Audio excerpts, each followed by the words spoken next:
Hi, I'm Erica McPhee from the Flourish Forum. Today we're going to learn how to do a threshold adjustment on our calligraphy that's been scanned into the computer. This is a great adjustment when you want to print your calligraphy and also have the calligraphy on a separate layer in order to color it or add a different texture or gradient. The first thing you need to do is scan in your calligraphy. My scanner only scans at a maximum of 600 dpi. This is actually quite sufficient for printing. However, if you know you're going to need to enlarge your lettering at all, and your scanner will scan higher than that, I try to scan at 1200 dpi. However, 300 dpi is really sufficient for printing. I just use 600 because it gives me a better resolution in the lettering, and if I have to enlarge it slightly, I know that's okay. This is what it looks like once it's scanned into the computer. You can see it's not a pure black and white scan, and also the background has some noise to it. We're going to take a look at the calligraphy and look for the weakest lines so that we can darken them so we don't lose them in the threshold. Also, I'm going to be using the L from this rendition and the rest of the lettering from down here, so that will give me an opportunity to show you how to do that as well. I've already looked at all of my lettering and seen that this is my weakest link right here. I'm going to use the burn tool to just make that a little bit darker so that we try not to lose those lines once we do the threshold. The threshold is simple. It's just image, adjustments, threshold. And you can see it changes it from a black to a black and white document.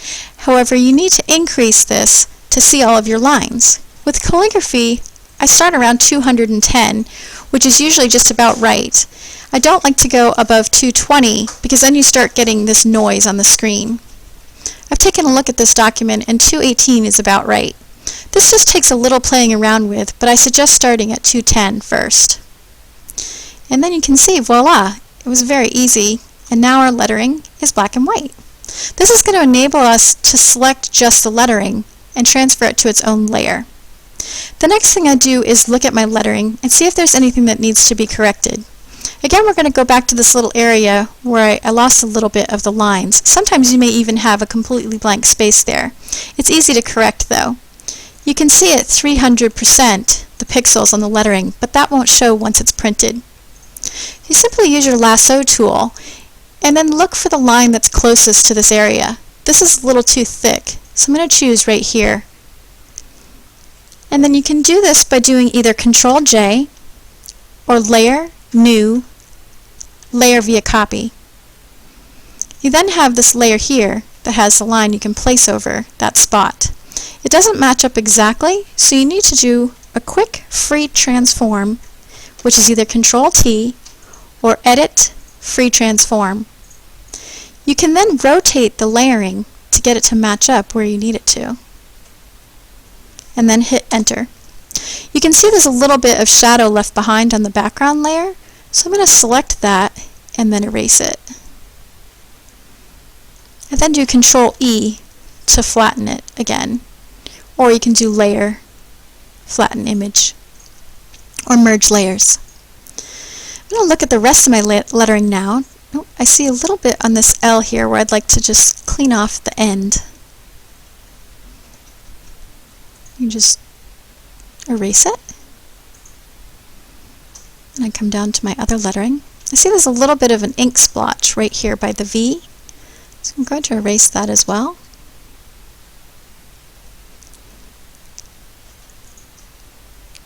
And this little spot down here on the Y has a little bit of a jagged edge. This really won't show once you print it, but I'm pretty particular about those things.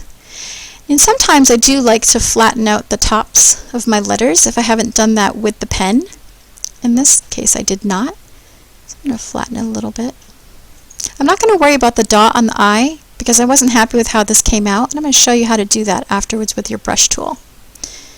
So now we have our lettering ready to be made into its own layer.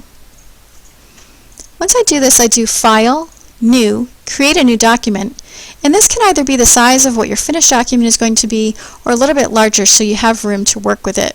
I do it at the same resolution that I scanned in, which in this case was 600 dpi. I then go back to the lettering that I want to pull into a new layer,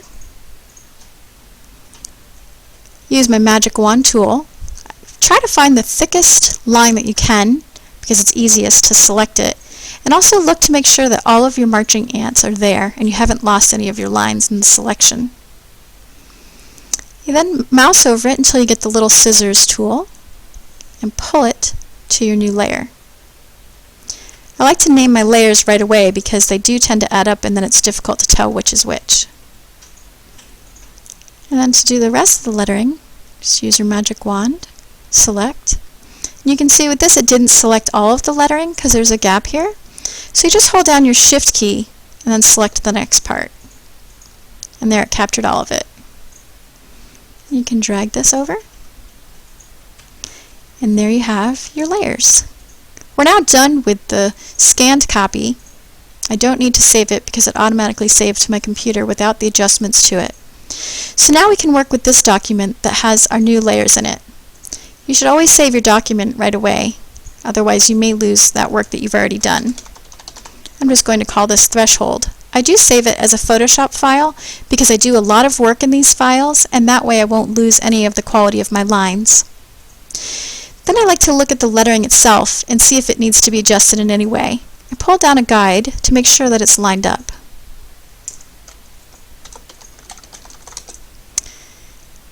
You can see with this one, it didn't scan in straight, so that's really easy to fix. Again, Control T, which is Edit, Free Transform, and just rotate until it's lined up the way I like it. And then hit Enter. And my capital looks a little bit squashed, so I'm going to enlarge it a little bit. And again, it's Control T or Edit, Free Transform, and then just pull up slightly. There. It's your choice at this point if you want to merge these layers and just make it one, or keep them separate in case you want to do different effects over them or different colors. I'm going to merge them because I'm going to make it one color. I still need to dot my I, so I go with my brush tool and pick a size that's closest to my lettering and just make the dot. I also want to add a period. I can clear my guides and see my lettering.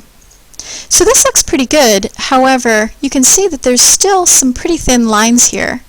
If you're going to be printing, especially for letterpress, you may want to do a minimum adjustment to make sure that your pixels are at least 1 pixel wide.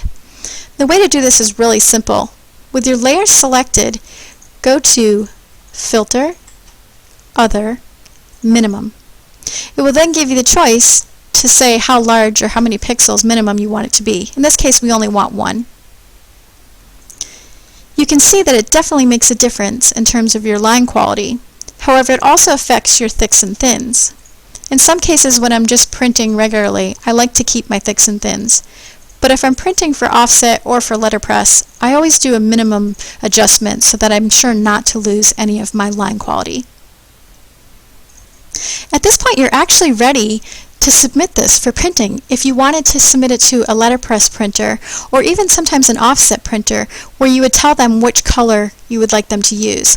However, if you're going to be using a printer that prints directly from your image, such as the one I use at WHCC, you want all of your color in your file already. There's a really easy way to add color to your calligraphy once you've done this threshold adjustment, and that is to add a layer and a color overlay, and then you can select your color here. You can add in a color number that you may have chosen ahead of time.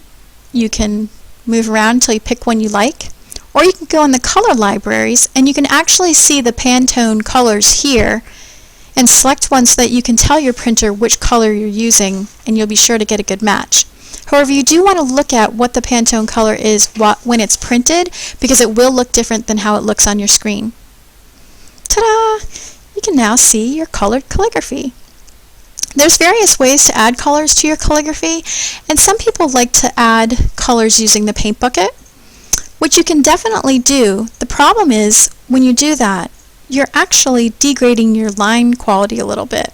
So if you have to go back and change it again and use the paint bucket again, you're adding pixels here of color. I like to do the color overlay because it's easy to change, and then you can go back. If I decided I didn't like that color, I just go back to my color overlay and choose a different one. So that's it. That's all there is to doing a threshold adjustment. You can then add different things to this file if you need to. This is my personal motto: be brave, love life. Thanks for joining us at the Flourish Forum.